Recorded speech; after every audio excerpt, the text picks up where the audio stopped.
And thank you, Sharon, for introducing all of us to the Youth Leadership Program. It really is an important part of Toastmasters that is often forgotten. And I love your quote, "a jewel in the Toastmasters crown." I thought that was a very nice way to say that. What I really liked about Sharon's introduction is she showed us her passion for the youth leadership.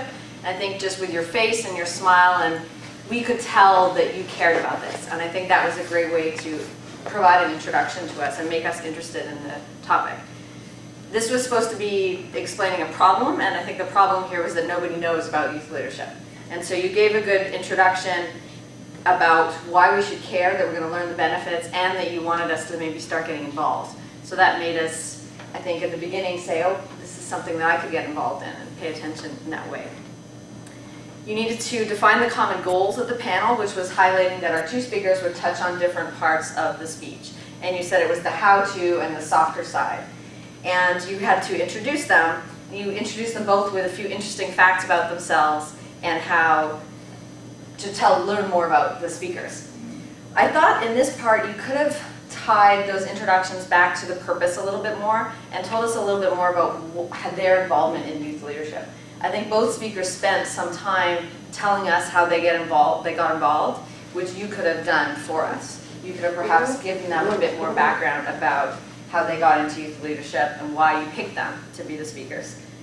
For example, for the second speaker, you did say how she had been a teacher, and I think that kind of made us feel like she's a bit of an expert when talking about youth, and you could have played that up a little bit more as well. And then perhaps mention something about Bill too, maybe in his space program days, he's helped with youth or something like that, if there was anything to help us understand why they mattered to the topic.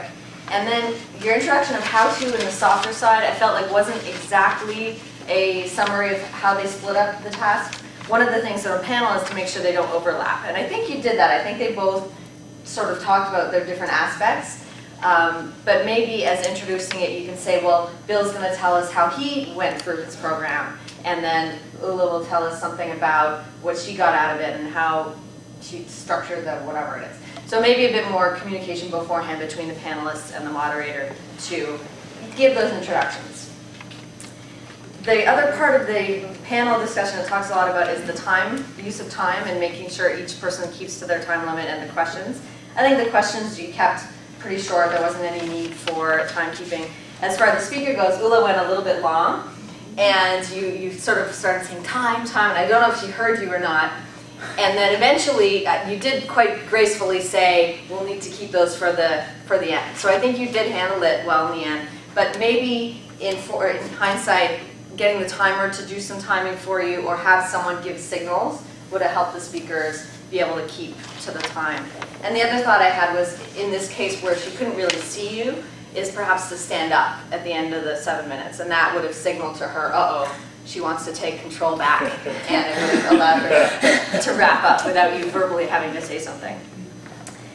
In closing, you thanked the panelists, which was one of your tasks. You didn't thank the audience for listening, but that's all right. I think it went okay, but that is one thing they said yes. And a couple other suggestions. One, the evaluators for the speakers. You could have maybe done that ahead of time to save a bit of time, and then also encourage the speakers to bring their manuals so that they can get credit towards the Competent Communicator project clearly.